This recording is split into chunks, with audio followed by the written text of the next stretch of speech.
Hello viewers, எல்லோரும் எப்படி இருக்கீங்க? இன்றைக்கி நம்ம ஒரு ஆர்டர் தான் பார்க்க போகிறோம். நான் டின்னருக்கு ஃபேஸோஸ்லேருந்து ஆர்டர் பண்ணியிருந்தேன். ஒரு ரேப் தான் ஆர்டர் பண்ணியிருந்தேன்.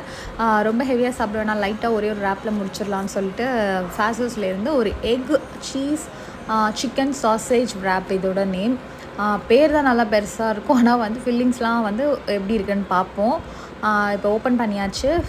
ஃபேஸோஸில் இந்த ரேப் வந்து ஸ்விக்கியில் தான் ஆர்டர் போட்டேன். ஆஃபரில் வந்து 106க்கு இது கிடச்சிது. வாங்க இதை ஓப்பன் பண்ணி பார்ப்போம். இப்போ வந்து நான் வீட் பராத்தா தான் செலக்ட் பண்ணியிருந்தேன். பிகாஸ் வந்து அதானே ஹெல்தின்னு சொல்லுவாங்க, அதனால வீட் பராத்தா யூஸ் பண்ணேன். உள்ளே பார்த்தா எக்கு மயோ சிக்கன் சாசேஜ் இருக்குது. கரெக்டாக அந்த நேம்க்கு ஏற்ற மாதிரி அந்த 3 ஐட்டம்ஸும் உள்ளே இருக்குது. டேஸ்ட் வைஸ் பார்த்தா டேஸ்டியாக நல்லாவே இருந்துச்சு. 2 பைட்லேயே வந்து இன்னொன்று இருந்தால் நல்லா இருக்குமேன்னு தோணுச்சு. அதுக்கப்புறம் அது கூட ஒரு பெரிய பெரிய மசாலா கொடுத்துருந்தாங்க, அது கூட சேர்த்து சாப்பிடும்போது இன்னும் நல்லா இருந்துச்சு. நீங்களும் ஃபேஸோஸில் ட்ரை பண்ணிட்டு எப்படி இருக்குன்னு சொல்லுங்கள்.